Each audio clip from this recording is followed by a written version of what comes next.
सद्गुरु की परतीत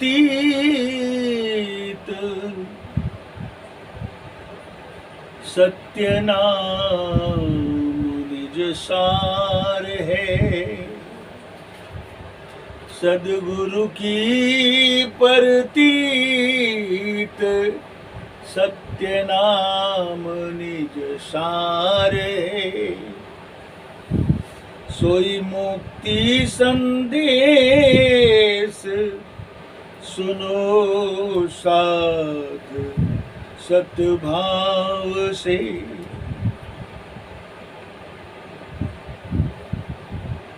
प्रिय सज्जनों, धर्मानुरागी पुण्यात्मा, सर्वप्रथम अध्यात्म जगत में आध्यात्मिक जीवन जीने के लिए और अध्यात्म की पराकाष्ठा को अनुभव करने के लिए सद्गुरु पर विश्वास करना पड़ता है। साहब ने कहा, सद्गुरु की प्रतीत सत्य नाम निसार है। सद्गुरु पर विश्वास करके जो सद्गुरु ने सत्य नाम दिया है वही निज सार है। अपने जीवन में उससे बड़ी उपलब्धि कुछ भी नहीं है, ऐसा विश्वास रखना चाहिए। अध्यात्म की ऊंची अवस्था को प्राप्त करने में यह अति आवश्यक है। सोई मुक्ति संदेश, वही मुक्ति का संदेश सद्गुरु ने बताया। साहब ने कहा, सुनो साध सत्य भाव से, सत्य भाव से।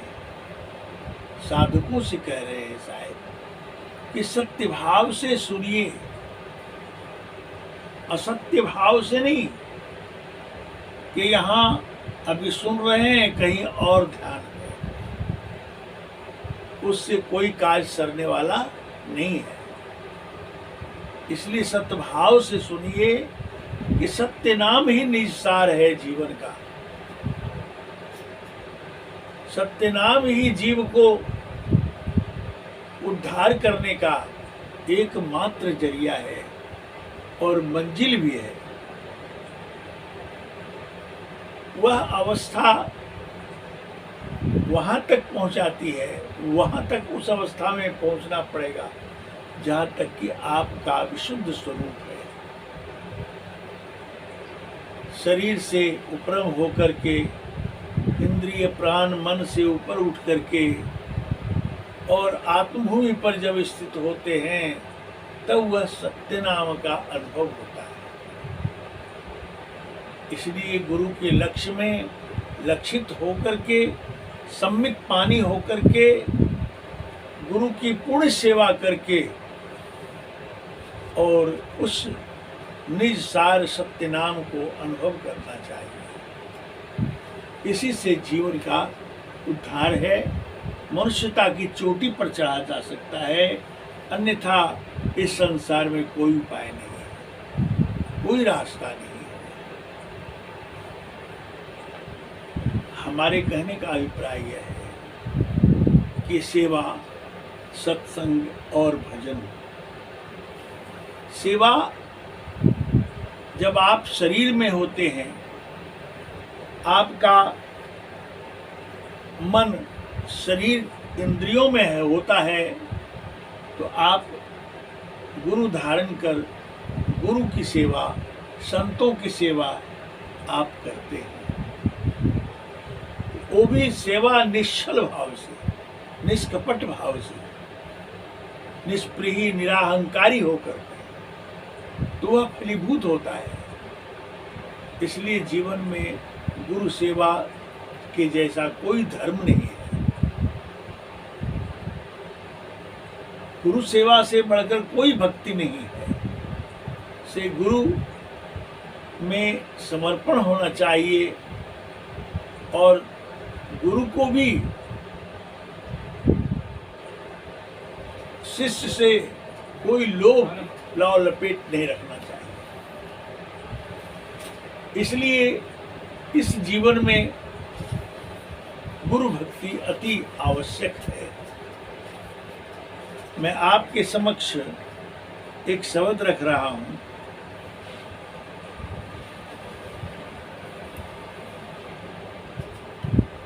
गुरु ने जो सुमरन का भेद दिया है, वो कहते हैं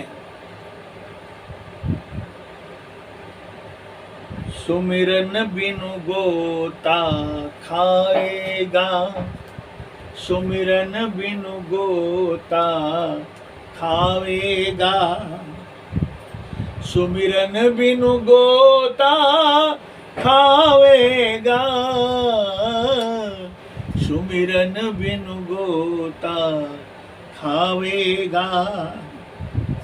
मुट्ठी बांधे गर्भ से आए, मुट्ठी बांधे गर्भ से आए, हाथ पसारे जावेगा, सुमिरन बिनु गोता खावेगा, सुमिरन बिनु गोता खावेगा। जैसे मोती फरत ओस के, जैसे मोती फरत ओस के, बेर भय झरी जावेगा, सुमिरन बिनु गोता खावेगा।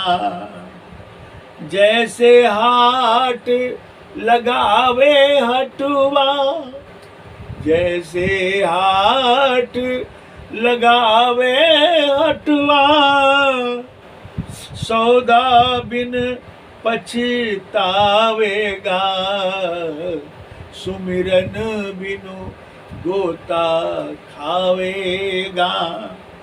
कहे कबीर सुनो भाई साधो, कहे कबीर सुनो भाई साधो, सौदा लेकर जावेगा, सुमिरन बिनु गोता खावेगा, सुमिरन बिनु गोता खावेगा।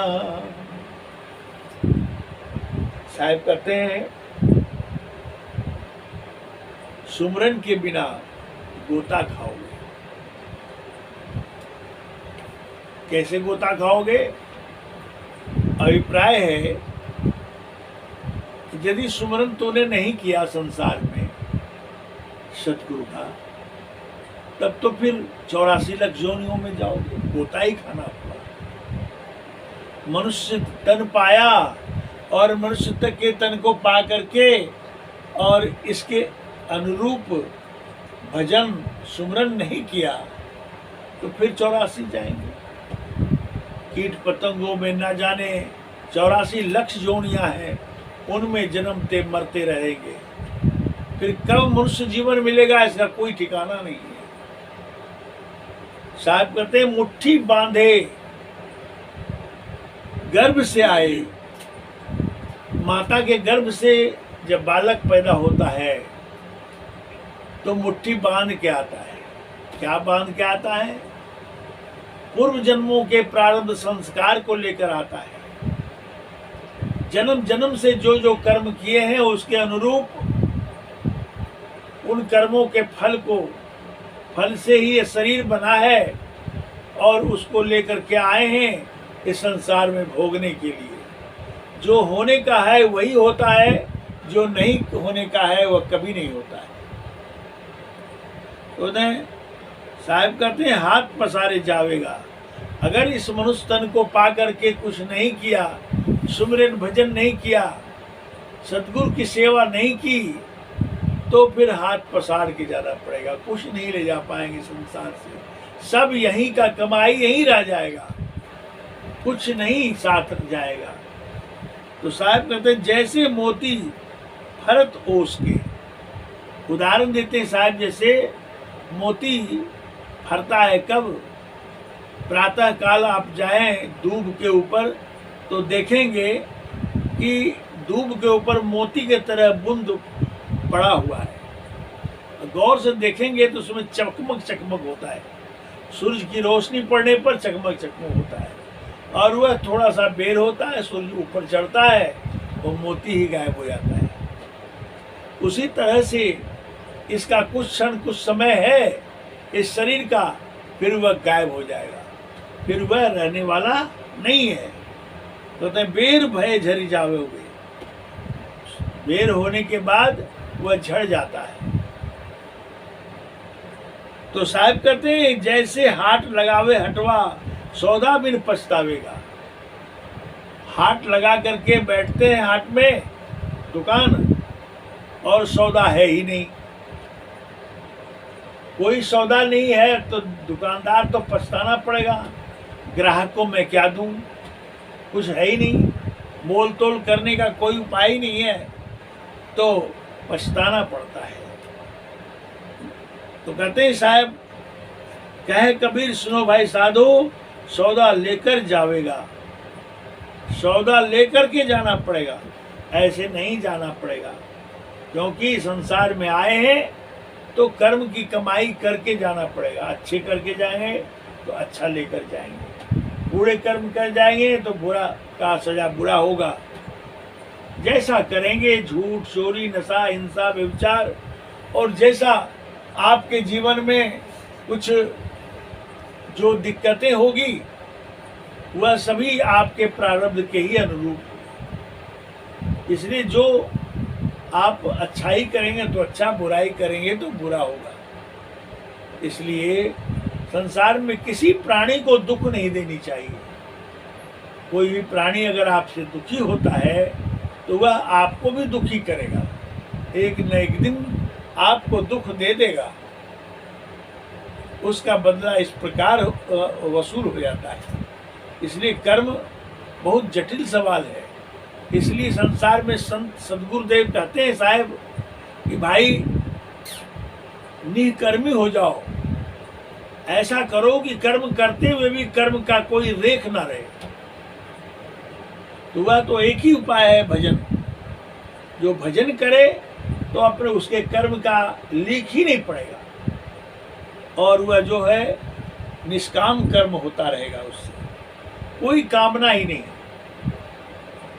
जो व्यक्ति ज्ञानी होते हैं वो जान जाते हैं कि जो प्रारब्ध में है वही होगा, तो हम कामना क्यों करें, प्रभु से इच्छा क्यों करें कि हमें जो ये चाहिए वो चाहिए वो चाहिए वो चाहिए।